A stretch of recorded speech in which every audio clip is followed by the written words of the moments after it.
Yeah, you all know what this is by now. Yeah, hey Raccoons faithful. Bad news. Lockie can't be here today. He's out there getting his appendix removed, so I'll have to do the job myself. So it's a nice night in the Evergreen Forest. The kids are all asleep, the dogs are looking up at the stars, and holy shit, is that a rocket ship? What's that doing in British Columbia? The rocket flies off, we get a title card, and oh my goodness, look who's in it. It's our boy, who honestly should be ravaging through a garbage bin in Toronto, not managing a flippin' space shuttle. Anyways, drops down, mans a DJ desk, and clip show. We get some from the Christmas special. We're not going to show these clips though, because those are from future specials, and we do not want to spoil those. Oh yeah, Cyril's in this too, and he is pissed. He wants to sleep more than anything. So he's trying to cut off the power, I guess. Considering this is pre-season 3 Cyril, he obviously fails. And the party goes on. Honestly, not that much to this special, so I guess we'll just leave it here. Oh, shit. What the hell, mate? What the actual bloody hell? Oh, hey, Lockie, how are ya? Where were you this week? You missed the whole show. You locked me in a cupboard, you ass! Oh, yeah. Why? What was even the point of all that? Is this just some sort of joke? Yeah, this whole video is.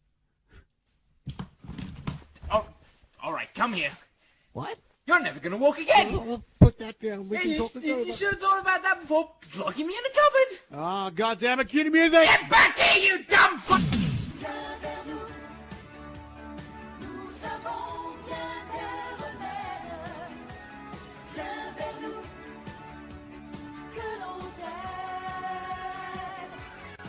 Hello, I'm Cyril Sneer. And I'm Schaefer.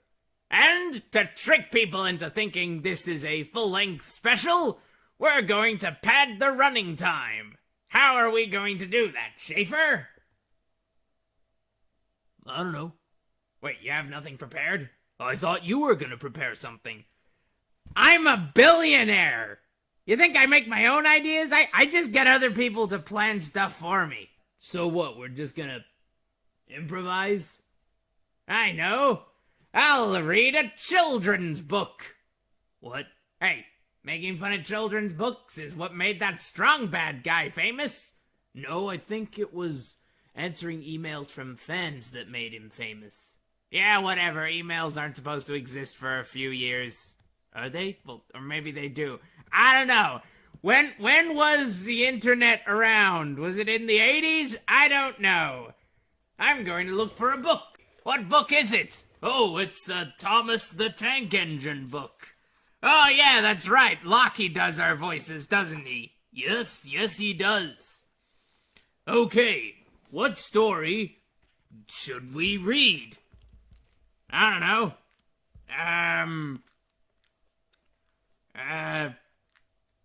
How about Trouble in the Shed? Oh, yes. That sounds like a good story to read. If I remember correctly, that's the one where Percy first appears. How do you know that? What, Tommy and Julie watched the show too. And I've got all the books. Ha! Called it! Okay, so, the Fat Controller... Wait, what? That's what they call Sir Topham Hatt in England. Really? That sounds cruel. Yeah, well, they do it. Okay, so he was sitting in his office, listening to the noise outside. The passengers were angry. The station master knocked and came in, looking worried. You want to be the station master? Okay, there's trouble in the shed, sir. Henry is sulking. There's no train, and the passengers are saying that this is a bad railway. Indeed, said the Fat Controller, and went to find Gordon, James, and Henry. I still can't believe they call him that. Hey, these books were written in the 50s. Really? Yeah. When did you think they were written? Like, mid-80s? What, these were books first? Yeah. Yeah, yes, they're books. In other news, Lockie's bad at improv. You You're oblivious to these things, aren't you, Mr. Sneer? So anyways, he said, come on, Henry, it's time your train was ready. Henry's not going, said Gordon. We won't shunt like common tank engines. That was Thomas's job. We are important tender engines, you fetch our coaches, and we will pull them. Tender engines don't shunt. The hell was that? That was a British accent. That's supposed to be a British accent? Yeah? Okay. And then the Fat Controller said, oh, indeed, we'll see about that. Engines on my railway do as they're told. Hey, I like this guy. I like his style. And then he got in, and then he hurried away to find Edward. The yard has never been the same since Thomas left to run his branch line, he thought sadly. Oh, hey, what's going on here? Oh, hello, Melissa. We're reading a Thomas book.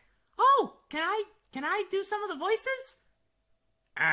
There's no girl characters in this. Oh. Well, is Percy in this? I could do Percy. Why are you even here? Ah, yes, I'm here because for totally legal reasons, I'm not secretly growing marijuana under the floorboards with a heat lamp. That's not what I'm doing. I'm just gonna leave.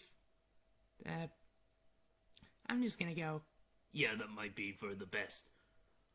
We're still on for trivia night next Friday night, right? Hell yeah! Okay, so I'm gonna look into that marijuana thing later, because that's not something I can just leave unannounced. So, Edward was shunting. Oh, leave those trucks, Edward. I want you to push coaches for me in the yard. What are you doing? I don't know what kind of voice to do for Edward. I'll be Edward then. Oh, thank you, sir. That will be a nice change. You see, that's how you do a British accent. Show off.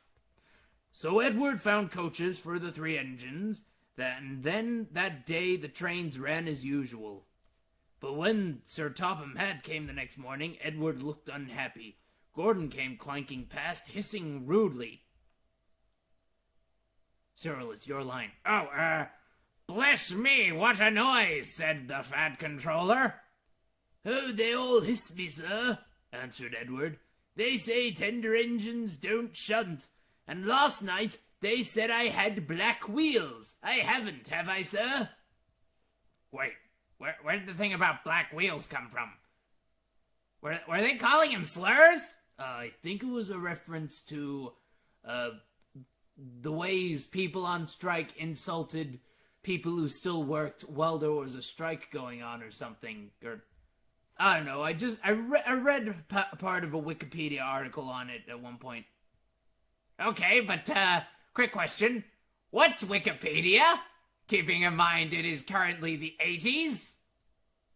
Is it? I don't even know anymore.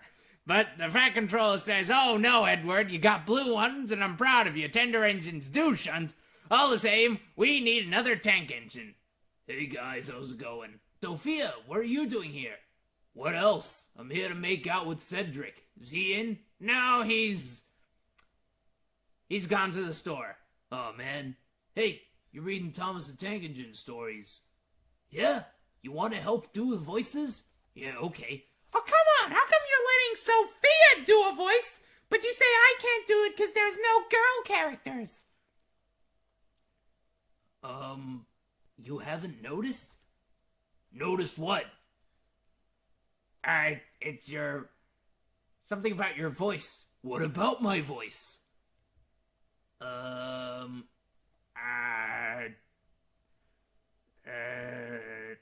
Hey, it's time for more book! So, he went to a railway workshop, they showed him a bunch of engines, and he saw a little green one with 4 wheels. And he decided, yeah, I'll buy that engine. What, if I buy you, will you work hard? Can I be Percy? Alright, fine. Oh, sir, yes, sir, said the engine. You see, that's also a good British accent. I was going for Australian. Why would you make Percy Australian? I don't know. I just did. So anyways, he said, that's a good engine. I'll call you Percy. Wait, so the trains don't choose their own names? They're just chosen by their slave owners? I wouldn't think of them as slave owners. I would. I mean, I'm against slave labory, but... Did you say slave labory? No. Did I? Did I just say that? Anyways, I don't care here because it's fictional. So anyways, he takes him back to the yard. He's like, Edward, here's Percy. Show him what to do. And so Edward showed Percy what to do. And then Henry came by hissing as usual. And Percy let off crap loads of steam, scared the pants off of Henry, who went back to the shed. Do trains wear pants? I don't think so. Yeah, if they did, then probably, I'm gonna be honest, I can't really think of anything on the spot. You know what, I'm gonna go. Let me know when Cedric gets back. Oh, wait, before you go, Sophia, there's something you should know. What's that? You, okay, I don't know how to put this delicately, but, okay, I don't know how to put this delicately, so I'm just gonna have one of my pigs say it for me. Pig!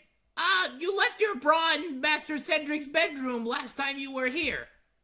Oh, that's where it was. Yeah, so anyways, like I said, Percy let off steam, and Edward said,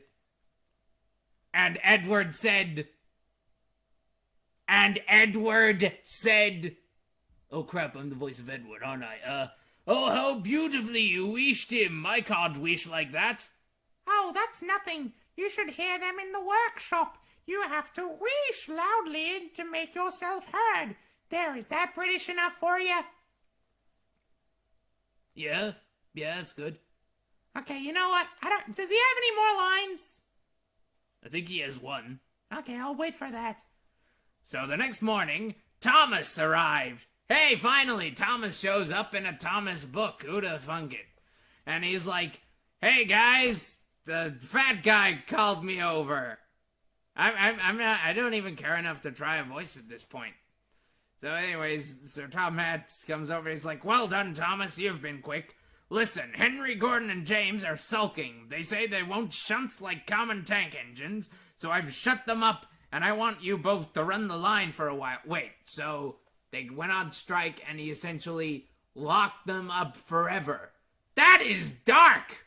Though I think it's more like grounding them, because he's kind of like a father figure to the trains. It is dark! Okay, there's... Oh, great. What's next? You're gonna say that the story of breaking Henry up in the tunnel was really dark? Yeah! That's dark and incredibly messed up! This book series and TV show are creepy! How do kids like this? Oh, great. Just what we need. Another person looking for dark themes in Thomas the Tank Engine that, surprise, aren't actually there. I'm just gonna wrap this up. So Thomas says, oh, we'll show them. And Percy will help too. Oh, sir, yes, sir, please, sir, there, I'm done. If anyone needs me, I'm just gonna see if Ralph's back from the store. 'Cause tonight is a special night. Yeah, you know what I'm talking about. Yeah. I mean sex. Will you just get out of here already? Okay, fine, I'm going. Alright, so Edward and Thomas worked the main line, greeting each other as they passed by. Percy puffed along the branch line. Thomas was anxious about Annie and Clarabelle, but both the driver and conductor promised to take care of them. Who the hell are Annie and Clarabelle? That's the name of Thomas's coaches.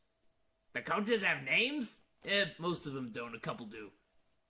How do you know so much about Thomas the Tank Engine? I've read the books. I've told you this, man. You know, I'm not like Doug Walker. I actually study up on this thing before diving into it. If anything, I'm more like Pan Pizza. Who? As a YouTube reviewer. What's YouTube? Again, it is the 80s. Yeah, I know, it's the 80s. You've said that before. Alright, so there were fewer trains, but the passengers didn't mind. They knew that the other 3 engines were having a lesson. Gordon, James, and Henry stayed in the shed. They were cold, lonely, and miserable. They wished now that they hadn't been so silly.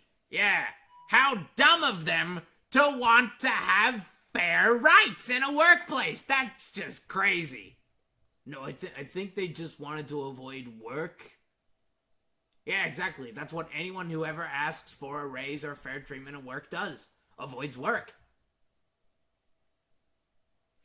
So, remind me again, when are you going to develop into a better character? Season 3. I pray for that day. Well, we just read a kid's book, and to those of you who sat all the way to the end, we just wasted your time. Yeah, why do we do this anyway? It was so when they look at the length of the video, they would think that is a full-length video instead of what it actually was. An April Fool's joke. This thing went on for too long, didn't it?